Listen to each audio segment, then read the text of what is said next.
Hello students, तर आज आपण पाहणार आहोत मोशन्स सेकंड पार्ट.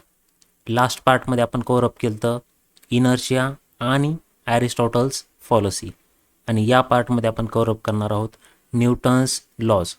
तर जाऊया आपल्या फर्स्ट लॉकडे, ज्याचं नाव आहे न्यूटन्स फर्स्ट लॉ. तर न्यूटन्स फर्स्ट लॉ काय म्हणतो पहा. Every body continues to be in its state of rest or of uniform motion unless and until acted upon by external force. म्हणजे प्रत्येक बॉडी त्याच्या स्टेट ऑफ रेस्ट और state of मोशनमध्येच राहणार आहे कधीपर्यंत, जोपर्यंत एक्सटर्नल फोर्स ॲक्ट करत नाही तोपर्यंत. Suppose we take an example की इथे एक बॉडी आहे, ही एक अशी एक बॉडी आहे. इमॅजिन करा की ही एक ब्रिक आहे. ही ब्रिक या पोझिशनला कधीपर्यंत राहणार आहे, जोपर्यंत एखादा एक्सटर्नल फोर्स यावर ॲक्ट होत नाही. म्हणजे ही स्टेशनरी आहे सध्या, आणि कधीपर्यंत स्टेशनरी आहे, जोपर्यंत यावर एक्सटर्नल फोर्स ॲक्ट होणार नाही. आणि यावर एकदा फोर्स ॲक्ट झाला की याची काय होईल, पोझिशन चेंज होईल. काहीतरी ज्या साईडला फोर्स असेल त्या साईडला मे बी आपल्याला डिस्प्लेसमेंट भेटू शकतं. नेक्स्ट कंडिशन काय आहे, आपलं नेक्स्ट स्टेटमेंट काय म्हणते पहा. Or of uniform motion, or of uniform motion. म्हणजे आता युनिफॉर्म मोशन म्हणजे बघा, सपोज हा एक बॉल आहे. हा काय करतोय, हा इकडून कुठून तरी आलाय, या साईडने आलाय आणि या साईडला हा चाललाय. हा काय आहे सध्या युनिफॉर्म मोशनमध्ये. म्हणजे हा बॉल कधी आहे, व्हॅक्यूममध्ये मूव्ह करतोय. व्हॅक्यूममध्ये काय आहे, त्यावर कोणताही फ्रिक्शनल फोर्स नाही आहे किंवा कोणताही ड्रॅग नाही आहे, किंवा सिम्पलेस्ट वर्ड्समध्ये जर सांगायचं झालं तर या बॉलला अडवण्यासाठी कोणताही फोर्स नाही आहे. अशा कंडिशनमध्ये हा बॉल काय करणार आहे, याच्या स्ट्रेट लाईनमध्ये, म्हणजे हा जर स्ट्रेट लाईनमध्ये ट्रॅव्हल करतोय तर तो त्याच डिरेक्शनमध्ये ट्रॅव्हल करत राहणार आहे. कधीपर्यंत, जोपर्यंत यावर कोणताही एक्सटर्नल फोर्स ॲक्ट होत नाही.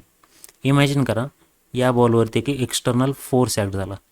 हा फोर्स सपोज इमॅजिन करा हा एफ असा आहे आणि या डिरेक्शनने अप्लाय केला, तर काय होईल, हा जो एक्सटर्नल फोर्स आहे हा काय करणार आहे, या बॉलला थांबवण्याचं काम करणार आहे किंवा याची डिरेक्शन चेंज करण्याचं काम करणार आहे.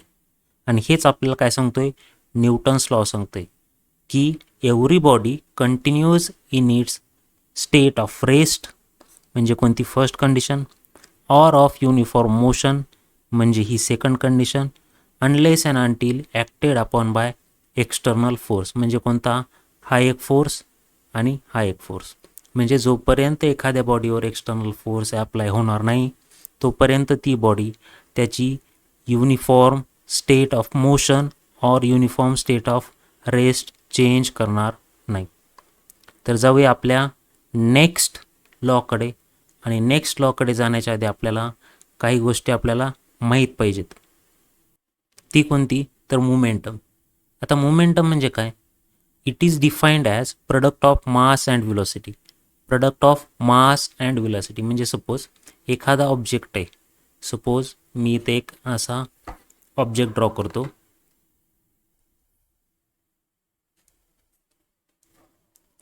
ह्या ऑब्जेक्टला काय आहे, मास यम आहे, आणि हा ऑब्जेक्ट काय करतोय, मूव्ह करतोय. म्हणजे ए पॉईंटपासून बी पॉईंटपर्यंत जातोय, म्हणजे त्याला काहीतरी एक व्हेलॉसिटी आहे. आणि product of mass and velocity म्हणजे मास आणि व्हेलॉसिटी यांच्या प्रोडक्टला आपण काय म्हणतो, momentum, which is denoted by generally P. याचं सिम्पलेस्ट एक्झाम्पल बघा. Imagine there is a car. एक कार आहे, सपोज ही एक छोटीशी आपण अशी कार काढूया. ही काय आहे, एक कार आहे. आणि सेकंड आपण एक ट्रक ड्रॉ करू.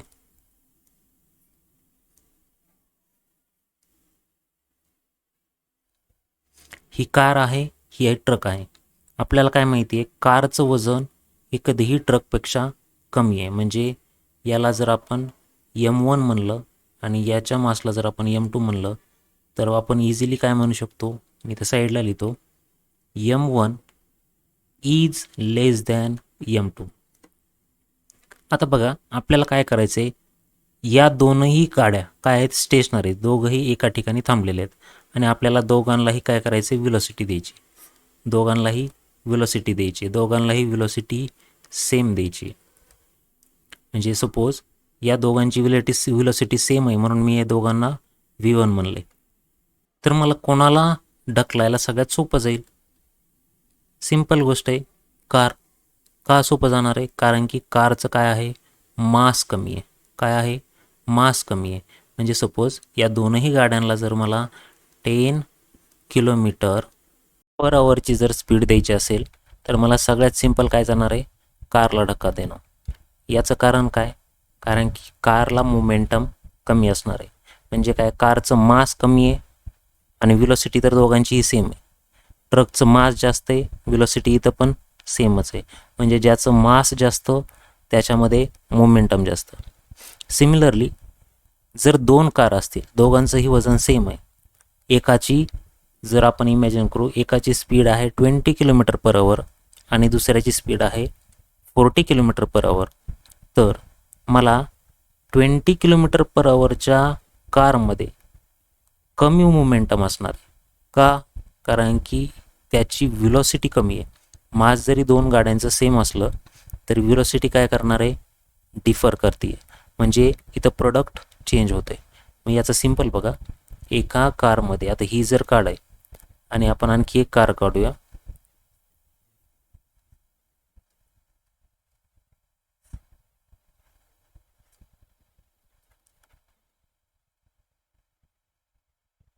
या कारची पण स्पीड काय आहे, 20 km. म्हणजे बघा एकाची आपण इमॅजिन करू की 10 आहे, दुसऱ्याची 20 आहे, दोघांचंही मास सेम आहे. म्हणजे M1 या कारचं, कार नंबर 1 आणि कार नंबर 2, दोघांचंही मास सेम आहे पण दोघांची व्हेलॉसिटी चेंज आहे. तर मोमेंटम कोणामध्ये जास्त आहे, कार नंबर 2मध्ये. का? त्याची व्हेलॉसिटी जास्त आहे. मास तर दोघांचंही सेम आहे. म्हणजे फर्स्ट कारचं मोमेंटम काय येईल, M1V1 = P1. ही सेकंड कारचं मोमेंटम येईल M2V2 = P2. मग बघा यामध्ये V1 आणि V2 हे काय डिफर करतायत. इथं जर मी लिहितो V1 is less than V2, V1 is less than V2 and M1 is same mass,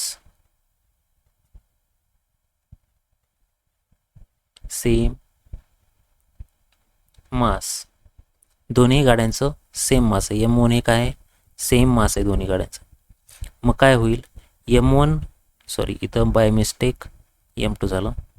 दोन्ही गाड्यांचं मास सेम आहे ना, M1 सेम आहे, V1 V2 डिफर करते. म्हणजे यांचा प्रोडक्ट पण डिफर करणार आहे.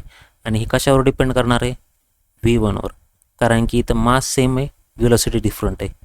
या ट्रक आणि कारच्या कंडिशनमध्ये काय होतं, व्हेलॉसिटी सेम होती, मास डिफरंट होतं. म्हणजे momentum depends on mass as well as velocity. Mass वाढलं तरी मोमेंटम वाढणार आहे आणि व्हेलॉसिटी वाढलं तरी मोमेंटम वाढणार आहे. ठीक आहे.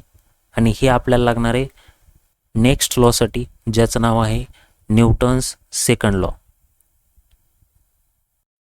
तर Newton second law of motion काय म्हणतो पहा, the rate of change of momentum of a body is directly proportional to applied force and takes place in the direction in which the force acts.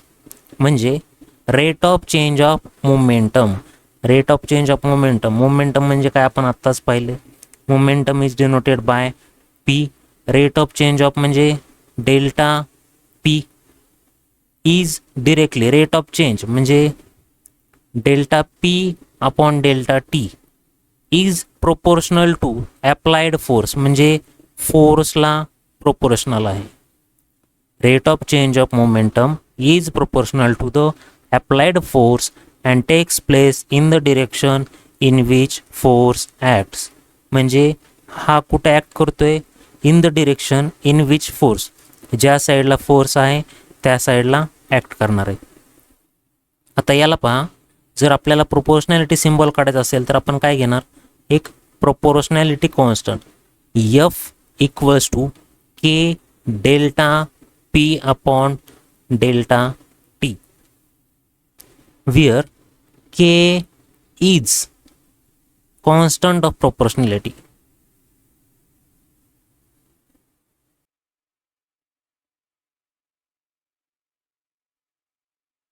Now आता मी काय करतो, last स्लाइडवरचं equation आता मी इथं लिहितो, F equals to K delta P upon delta T.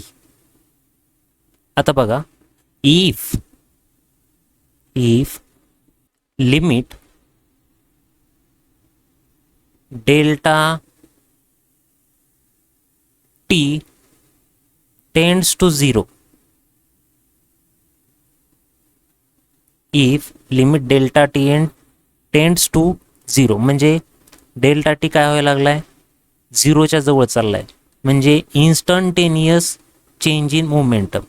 आता simple पहा, delta P upon delta T म्हणजे काय, change in momentum with respect to time.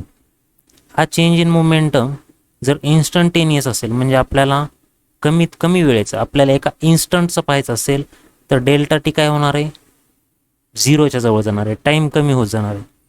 If delta T tends to 0 then delta P upon delta T becomes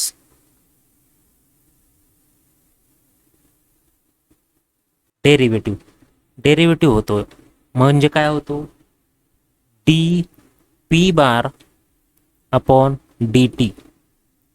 आणि momentum is a vector quantity. Momentum ही एक vector quantity आहे, याला direction आणि magnitude दोनही गोष्टी आहेत. आपण वरच्या इक्वेशनला काय लिहू शकतो, F equals to K D P upon D T. आता derivative of momentum with respect to time, आणि आपण आत्ताच मोमेंटम शिकलोय आणि त्यावरून आपल्याला काय माहिती आहे, मोमेंटम पी इक्वल्स टू, आता बघा, momentum P equals to D in bracket mass into velocity, mass into velocity divided by dt, as p equals to mass cross velocity. मग आता डेरिव्हेटिव्ह घ्या, f इक्वल्स टू के तर constant आहे, मास पण constant आहे, D V upon D T. आणि आपल्याला काय माहिती आहे, velocity with respect to time is nothing but acceleration, म्हणून force equals to k into mass into acceleration. Acceleration is a vector quantity, from where acceleration equals to dv upon dt. If k equals to 1, जर constant of proportionality 1 असेल तर force काय होईल, F bar equals to mass into acceleration bar. सगळीकडे bar येईल, because force is a vector quantity. आणि का vector quantity आहे हे आपल्याला लगेच कळून येत आहे की product of mass into acceleration, and acceleration is a vector quantity, so force should be the vector quantity. This is Newton's second law, force equals to mass into acceleration.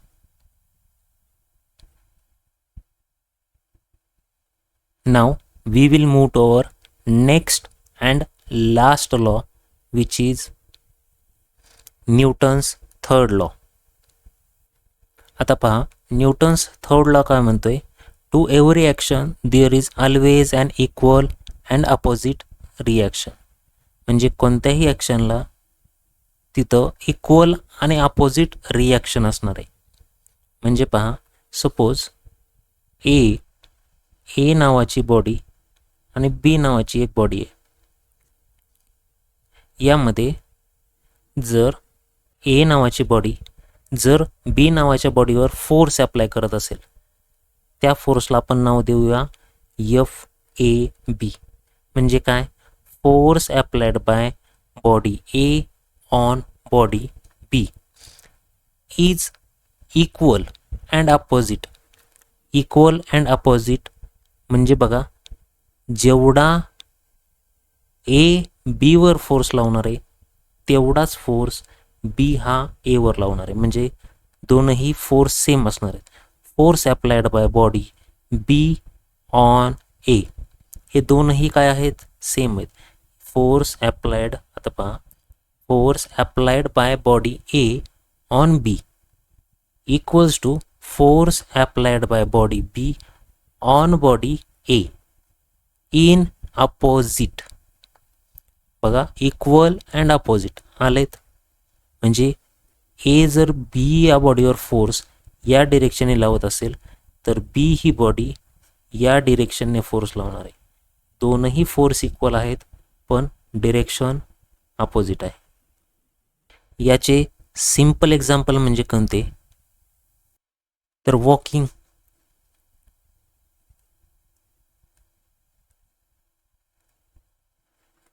चालताना आपण काय करतो?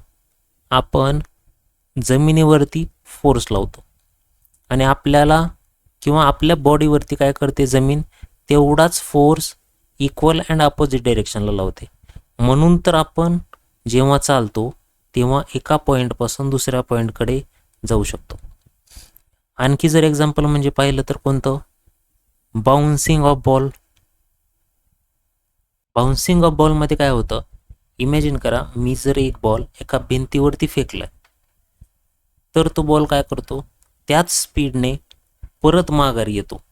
म्हणजे बघा, ज्या फोर्सने तो गेलाय त्याच फोर्सने तो परत येतोय आणि त्याची डिरेक्शन काय आहे आता? अपोजिट आहे.